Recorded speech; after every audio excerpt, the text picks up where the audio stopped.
Olá, hoje a gente vai mergulhar numa figura assim, super conhecida, mas cheia de nuances das narrativas antigas. Sansão. Opa, Sansão, né? Nome que já vem com imagem de força, cabelo comprido. E aquela traição famosa, claro. Mas, olha, tem muito mais coisa aí pra gente explorar. Com certeza. Vamos ver a trajetória dele. Um líder de Israel, consagrado desde que nasceu, com aquela força que vinha de um voto especial com Deus, né? Isso. A missão dele era bem claro, começar a libertar o povo dos filisteus. Só que, assim, a vida dele foi altos e baixos, né? Feitos incríveis, mas também umas decisões bem impulsivas, muita desobediência. Exatamente. A história lá no livro de Juízes mostra ele ahn, cheio de contrastes. A mãe era estéril, aí vem um anúncio divino, ele nasce Um nazireu. especial. E o cabelo intacto era o símbolo disso, né? Daí vinha a força extraordinária.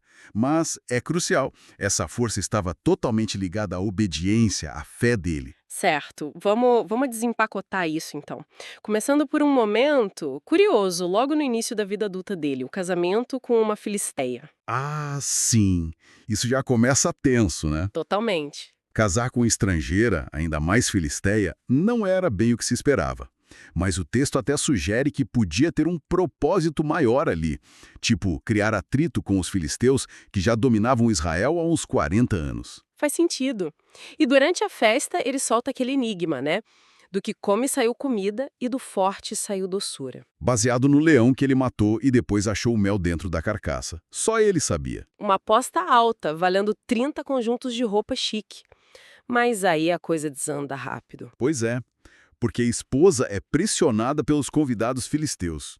Ameaçada mesmo. Nossa, E ela fica tanto no pé dele que Sansão acaba contando a resposta. Ela corre e conta pra eles. que situação! E ele fica furioso. Pela traição, pelo jeito que descobriram. E a reação dele é assim, extrema. Ele vai até outra cidade, mata 30 filisteus só pra pegar as roupas deles e pagar a aposta. Uau! Isso com certeza esquentou ainda mais o conflito, né? Sem dúvida. Intensificou tudo. E essa impulsividade, essa complicação nos relacionamentos, parece que continua, né? Anos depois, vem Dalila. Aí é a parte mais famosa da história. A Dalila. Ela é paga pelos líderes filisteus para descobrir o segredo da força dele. Sim. E ali se desenrola um jogo bem perigoso, né? De sedução, engano. É interessante ver como a narrativa mostra, 3 vezes ela tenta arrancar o segredo. E 3 vezes ele mente. Escapa das armadilhas dela, mas ela não desiste. Não mesmo, a insistência é implacável. Tem até uma estrutura no texto tipo 3+1. A quarta tentativa é que funciona. E na 4ª vez ele cede. É impressionante como, depois de escapar 3 vezes, ele conta. Por que será, né? O cansaço, a manipulação dela. Talvez uma combinação. Ele revela que a força vem do voto de Nazireu, simbolizado pelo cabelo nunca cortado. E aí, enquanto ele dorme, dizem que no colo dela. É o que algumas tradições dizem, ela chama alguém e cortam as tranças dele. Mas olha, o ponto crucial, que às vezes a gente esquece. A força não estava no cabelo magicamente. Certo. O cabelo era o símbolo visível da aliança com Deus. Quando ele quebra o voto, e não foi só ali, ele já tinha feito outras coisas, tipo tocar em cadáveres, o que também era proibido. A conexão divina se rompe. E o texto é direto, né? Diz que o Senhor se tinha retirado dele. E ele nem percebeu na hora. Que pesado isso. Muito. E aí sim, ele é capturado, cegam ele, humilham ele, botam para gerar um moinho na prisão, um trabalho super degradante. Uma queda terrível, do auge da força para a humilhação total. Mas a história ainda tem um capítulo final, né? Sim, o ato final dramático. Tem um grande festival filisteu lá no templo do deus deles, Dagon, e eles trazem Sansão, cego, para servir de diversão para a multidão. Imagina a cena. Ele ali no meio do templo lotado, entre as colunas principais. Humilhação máxima.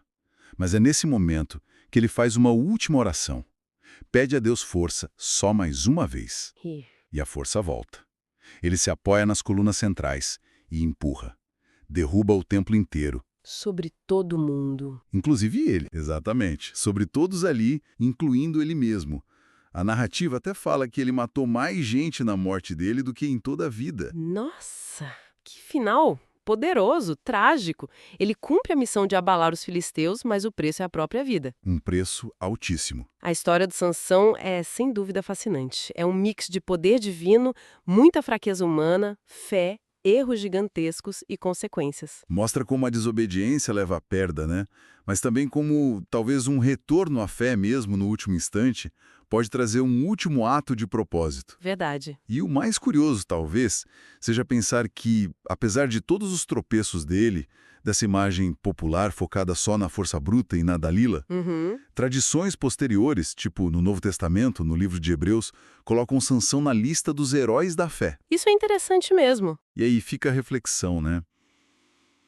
O que significa ter uma figura tão falha, tão humana nesse rolo?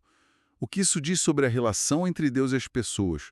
E sobre como, talvez, os planos maiores se cumprem mesmo através de vidas assim, imperfeitas, cheias de erros? Uma boa pergunta para a gente pensar. A fé, mesmo numa vida tão conturbada como a dele. Exato. O peso e a complexidade da fé.